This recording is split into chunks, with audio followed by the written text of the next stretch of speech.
What's going on, YouTube fam?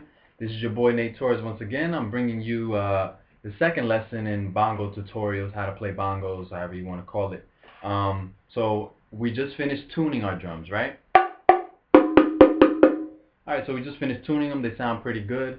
Now we want to get started on how to play these things. How do you get started? What are the first things that you want to do as a beginner just starting on the drum?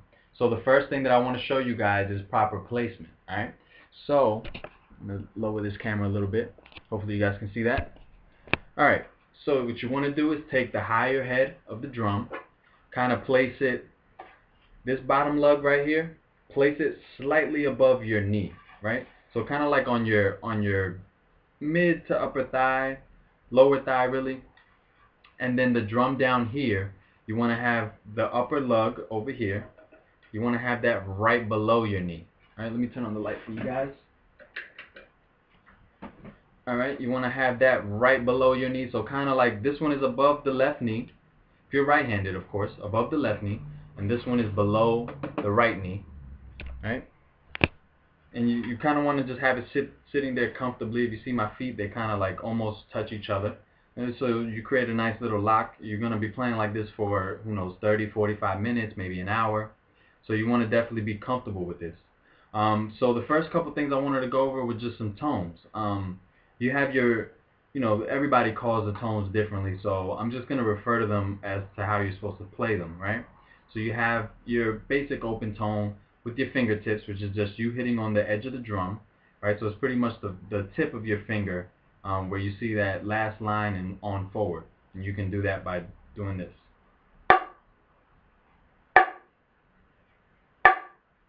Right, with the other hand. That creates somewhat of like a high-pitched open tone of the big bongo head. You can do that at the lower one. Alright, so that's one tone.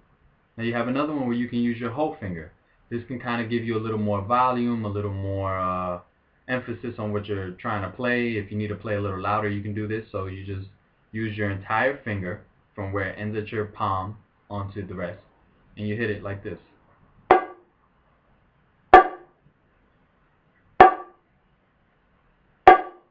Alright, with the other hand.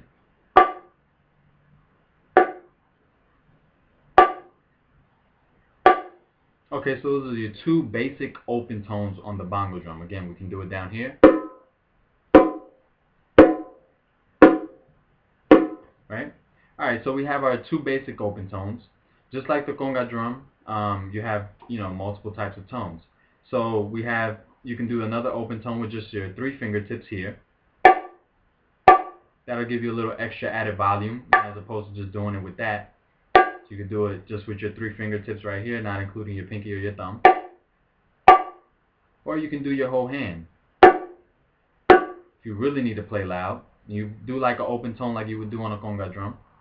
Open right there. You do it on the lower drum too.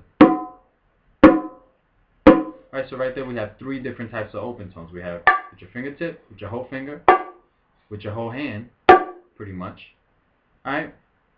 And then just like the conga drum again, we have the muffled tone. And you do that by doing the open but applying pressure. Right? So not letting it rebound. Now like that, you apply pressure and it slightly cups it. So we do the same thing on the lower drum. See, you hear the difference. There's the open and there's the muffled. Alright, so we got those, that tone. Then you can also do, just like on a conga drum, you can do a slap on the bongo. Right, so you just, same exact process. You kind of cup your hand a little bit, try to focus more on the fingertips, keep your thumb out of the way, and then you just hit it like this.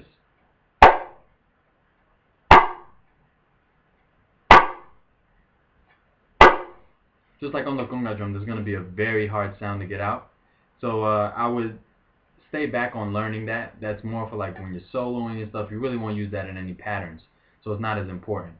Alright, so then there's another one.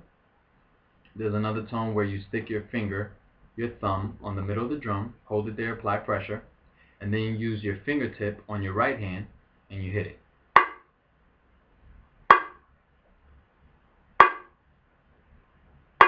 Again, you can do that using your fingertip here, which I typically do. You can use your 3 fingertips like we learned earlier. You can try to use more of your hand, but it really doesn't get as much of a pop. So you would typically use your fingertips. If you want to use 3 fingertips, that's okay too. But typically 1 fingertip, because you really want to get a really high-pitched popping sound that's used for the martillo pattern, which is used in just about any rhythm that you can apply bongos to. So we have this, alright, and that's typically part of the martillo pattern, and then you have your fingertips. So that's just you hitting your fingertips on the center of the drum. It's almost like a ghost note, except you actually want it to be more heard than a typical ghost note. But yeah, so we have this tone, and then your fingertips.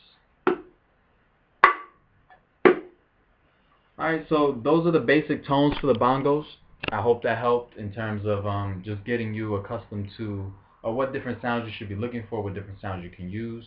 Just make sure you guys practice those sounds. I would recommend at least 10 to 20 minutes every time before you practice. Just warm up with those sounds alone. Just practicing each sound, making sure you're getting it out right.